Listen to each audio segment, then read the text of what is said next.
Uttarakhand express में आपका स्वागत है। आपके साथ मैं हूं नलिनी पांडे। हल्द्वानी से बड़ी खबर। यहां मलिक के बगीचे में पुलिस की चौकी खुल गई है। जिस जगह पर हिंसा हुई थी, जिस कब्जे के चलते हिंसा हुई थी, वहीं पर पुलिस चौकी खुल गई है। सीएम धामी ने पुलिस थाना बनाने का ऐलान किया था और कहा था कि थाना बनने तक पुलिस चौकी वहां पर खुलेगी। तो वहीं पुलिस चौकी मलिक के बगीचे में खुल गई है। सीएम धामी के ऐलान के 24 घंटे के अंदर ही पुलिस चौकी खुल गई है। 8 फरवरी को बनभूलपुरा हिंसा में घायल महिला पुलिसकर्मियों से इस चौकी का उद्घाटन कराया गया।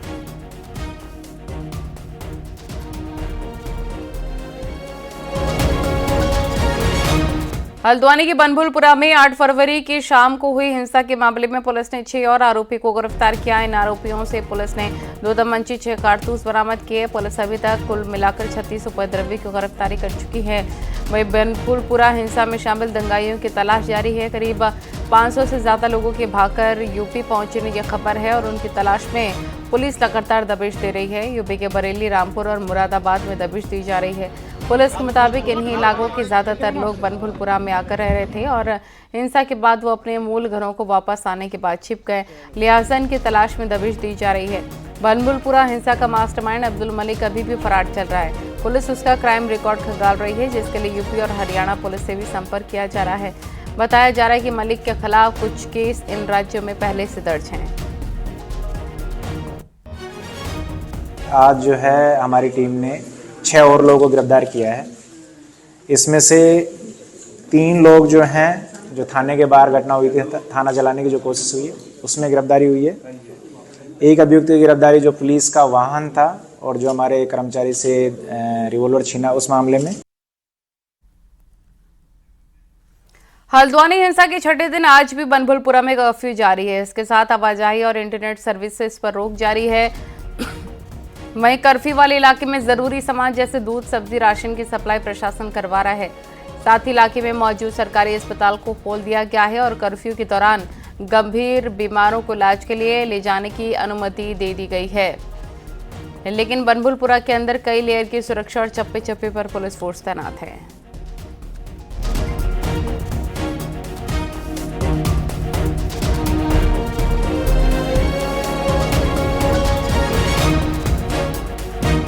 कतर से रिहाई के बाद सौरभ वशिष्ठ 17 महीने बाद अपने देहरादून स्थित घर पर पहुंचे, जहां उनका भव्य स्वागत किया गया। मां ने जहां सौरभ की आरती कर उनको मिठाई खिलाई, वहीं पिता ने गले लगकर उनका स्वागत किया। सौरभ वशिष्ठ ने न्यूज़ 18 से खास बातचीत में बताया, प्रधानमंत्री नरेंद्र मोदी के कारण आज वो अपने परिवार से मिल पाए हैं।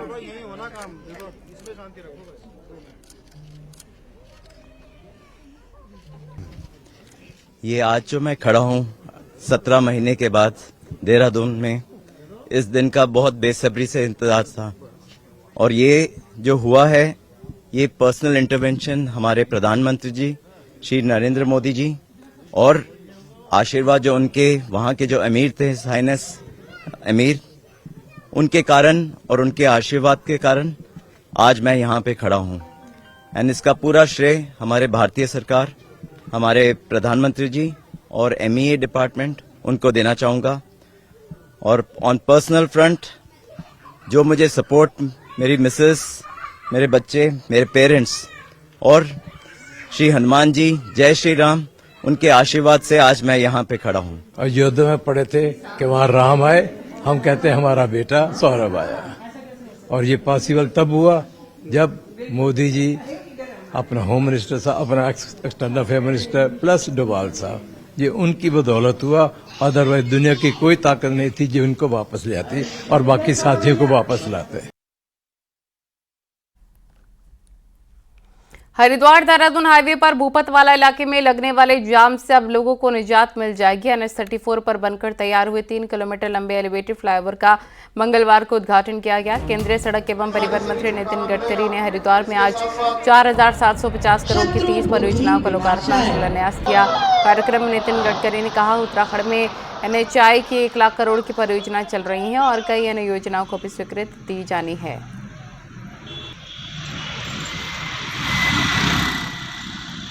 आदरणीय मोदी जी प्रधानमंत्री बने तब उत्तराखंड में 2014 में 2517 किलोमीटर राष्ट्रीय महामार्ग था।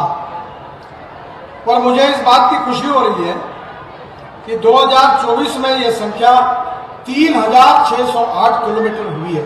जहां कुछ लाखों में यात्री आते थे, इस वर्ष 56 लाख यात्री आए हैं।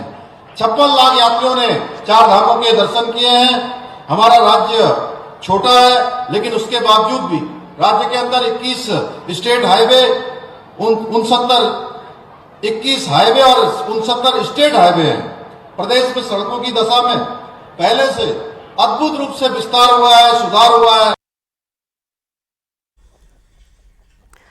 मुख्य सचिव आर.के. सुधांशु ने सीएम ऑफिस और राजस्व विभाग का चार्ज संभाल लिया है। आर.के. सुधांशु इस वक्त शहरी विकास और फॉरेस्ट डिपार्टमेंट का चार्ज देख रहे हैं। उन्होंने कहा कि निकाय चुनाव को लेकर कमीशन की रिपोर्ट का अध्ययन किया जा रहा है और उसके बाद आगे की प्रक्रिया की जाएगी। चूंकि आयोग का गठन माननीय सर्वोच्च न्यायालय के आदेशों के क्रम में किया गया था और उनके रिकमेंडेशन के जितने भी समस्त पहलू हैं उसका हम निरीक्षण कर उसका सम्यक रूप से परीक्षण कराकर और उसके पश्चात परीक्षण के पश्चात तदनुसार कार्रवाई की जाएगी। श्रीनगर में गुलदार को पकड़ने के लिए अब पौड़ी वन विभाग राजाजी टाइगर रिजर्व की स्निफर डॉग रानी की मदद ले रहा है ताकि गुलदार के ठिकाने का पता जल्द लगाया जा सके। दरअसल कुछ दिन पहले गुलदार को वन विभाग के पिंजरे के पास फिर देखा गया था, जिससे गुलदार की दहशत अब भी कायम है। श्रीनगर में भी बेस हॉस्पिटल की गैलरी में गुलदार की चहलकदमी सीसीटीवी में कैद हुई है, जिसके चलते राजाजी टाइगर रिजर्व से स्निफर डॉग रानी को मंगवाना पड़ा है। स्निफर रानी लंबे समय से वन विभाग में अपनी सेवाएं दे रही है।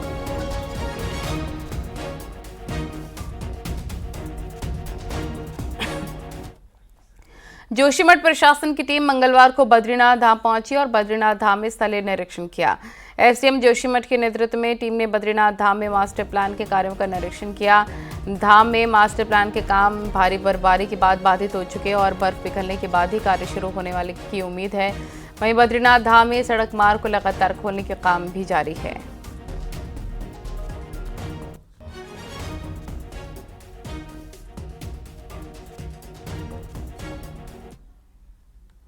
उत्तराखंड के 968 से 13 ग्लेशियर अभी भी बड़ा खतरा बने हुए नजर आ रहे हैं। वैज्ञानिक इनकी मॉनिटरिंग करने की बात कर रहे हैं, लेकिन सवाल यह है कि आखिर ग्लेशियर पिघलने की वजह क्या है। इस रिपोर्ट में देखिए।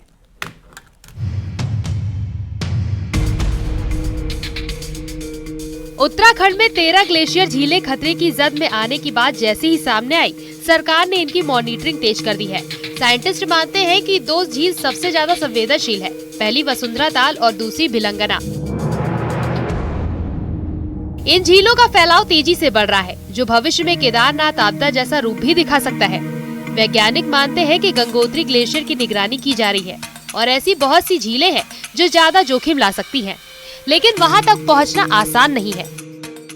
अभी हम लोग का स्टडी से हम लोग मॉनिटर कर से पता लगाना कोशिश कर रहे हैं उस ग्लेशियर का हेल्थ कैसा है, उस ग्लेशियर का स्टेबिलिटी कहाँ तक, जिस तरह से ग्लेशियर रिसेशन हो रहा है, ग्लेशियर मेल्ट हो रहा है, मेल्ट वाटर वहाँ पर अकुमुलेट हो रहा है। ग्लेशियर पर लंबे समय तक काम कर चुके रिटायर्ड वैज्ञानिक डीपी ढोभाल बताते हैं कि न सिर्फ 13 ग्लेशियर बल्कि सभी ग्लेशियर के पैटर्न में बदलाव आ रहा है। ग्लेशियर के किस हिस्से में और कहां तक फैलाव है, इसको चिन्हित करना बहुत जरूरी है, जबकि ग्लेशियर पिघलने की बड़ी वजह क्लाइमेट चेंज को माना जा रहा है। बात करते हैं क्योंकि क्लाइमेट चेंज से क्या हो रहा है कि ग्लोबल वार्मिंग से क्या हो रहा है कि टेम्परेचर बढ़ रहा है और जो टेम्परेचर जो बढ़ रहा है वो विंटर का टेम्परेचर बढ़ रहा है ज़्यादा, और दूसरे जो सरफेस टेम्परेचर होता है, सॉइल टेम्परेचर होता है, वो बढ़ता है। ग्लेशियर के बदलते पैटर्न पर अब डिटेल स्टडी और साथ ही तत्काल एहतियात बरतने की जरूरत है, ताकि भविष्य के बड़े खतरे को लेकर अभी से तैयार रहे। न्यूज़ 18 के लिए देहरादून से भारती सकलानी की रिपोर्ट।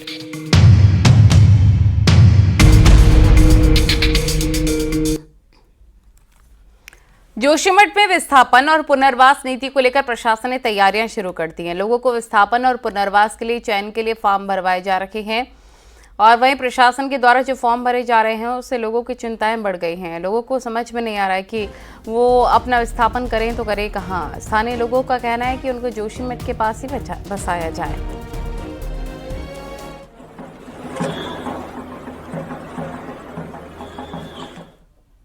और अब आपको दिखाते पहाड़ टॉप 10 न्यूज। रुड़की में बाइक सवार बदमाशों ने युवती से मोबाइल छीनने का प्रयास किया, लेकिन लड़की के शोर मचाने पर लोगों ने एक आरोपी को पकड़ लिया। काशीपुर में सोमवार को लड़की पर जानलेवा हमला करने वाले दोनों आरोपियों को गिरफ्तार कर लिया गया। लड़की से एक तरफा प्यार में फरदीन ने लड़की पर हमला किया था। हल्द्वानी के बनभुलपुरा में पत्रकारों पर हुए हमले को लेकर विकासनगर के श्रमजीवी पत्रकार यूनियन ने सीएम धामी को ज्ञापन भेजा और गाड़ी तोड़े जाने पर आर्थिक मदद की मांग की।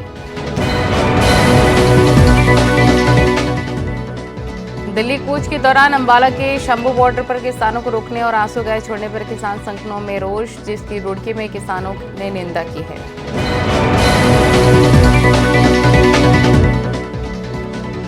रुद्रप्रयाग में कई जगह गुलदार का आतंक। वन विभाग का कहना है कि ऊंचाई वाले इलाकों में ठंड से बचने के लिए जंगली जानवर निचले क्षेत्रों में आ जाते हैं। नैनीताल जिले की नदियों में बाढ़ के दौरान आए मलबे को हटाने के लिए हाईकोर्ट में याचिका दाखिल। हाईकोर्ट ने सरकार से मानसून की तैयारियों को लेकर पूछा है।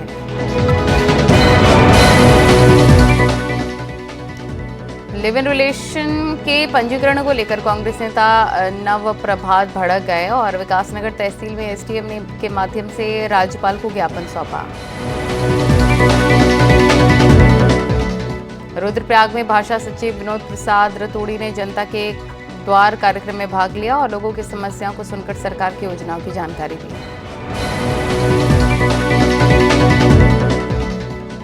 कोटद्वार में आयोजित खंडवाश्रम महोत्सव में पर्यटन मंत्री सतपाल महाराज और विधानसभा अध्यक्ष ऋतु खंडूरी शामिल हुए। महोत्सव में खेल प्रतियोगिताओं के साथ सांस्कृतिक कार्यक्रम भी हुए।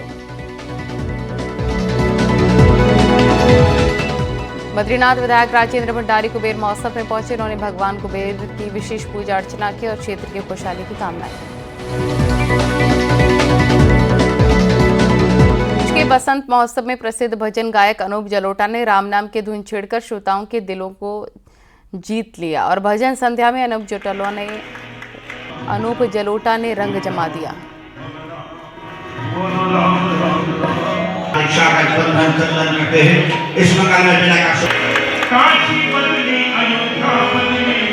बसंत पंचमी के दिन नरेंद्र नगर का राजमहल के लिए खास होता है और इसी दिन भगवान बद्री विशाल के कपाट खोलने की तिथि तय की जाती है। टिहरी जसवंत के नरेंद्र नगर राजमहल में राजपुरोहित पंचांग देकर बद्रीनाथ धाम की यात्रा के दिन को और गाड़ू घड़ी की तिथि तय करता है। प्राचीन काल से ही इस परंपरा को निभाया जा रहा है। तय तिथि पर सुहागन महिलाएं हाथों से तिल का तेल पीसकर भगवान बद्रीनाथ के अभिषेक के लिए तेल निकालती हैं, जिसे इस कलश में भरकर बद्रीनाथ धाम ले जाया जाता है, जहां शीत निद्रा से जागने के बाद भगवान का अभिषेक किया जाता है। नगर में 10:30 बजे हमारी पूजा आरंभ होगी।